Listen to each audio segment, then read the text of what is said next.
Alright, for my next video I'm going to be completing the square. So let me just write that out.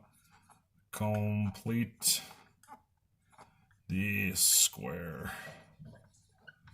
Awesome. Okay, so for completing the square, I'm going to go ahead and just start writing an equation out here.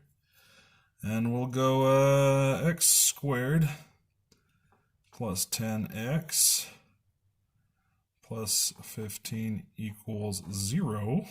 Okay. First thing we're going to want to do, we have an x value here and not a number, so we don't have to divide anything. But we do have this term here that we need to subtract. So we'll go minus 15, and then the other side of the equation, minus 15. Okay. So let's just go ahead and erase that there. And we'll leave a little blank space because we're going to need to punch in a value there later. And yeah, and then this will just become, minus 15. We'll erase that. Minus 15. Okay. Okay, so for completing the square, we're going to take our middle term. We're going to put a little box down here. And so it's 10. We're going to divide it by 2, which equals 5, right? And then we're going to square that value. And then put it here and here. So that'll be plus 25. And then on this side, it'll be plus 25. Okay, and so we know that the, let's see what we got here. So this is what it's going to look like.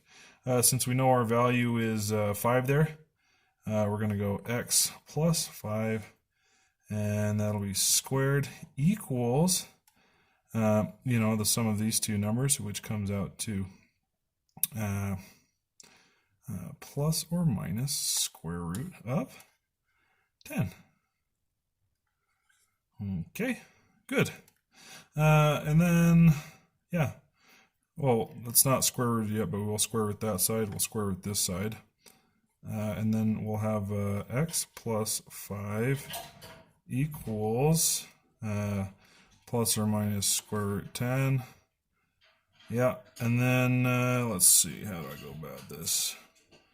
If it's plus or minus square root of 10, we'll go ahead and subtract 5. Okay, and then we have x equals negative 5 plus or minus the square root of 10. So actually that would be two values. That would be x equals negative 5 plus or minus square root of 10, and x equals negative 5. Well, that one will be plus square root of 10. This will be minus square root of 10. And so these bottom two will be our two values that are for our answers. And that's roughly how you complete the square. Feel free to add comments below, critical of my organizational skills and just general mathematic ability, but that's just the gist of it. All right, thank you very much.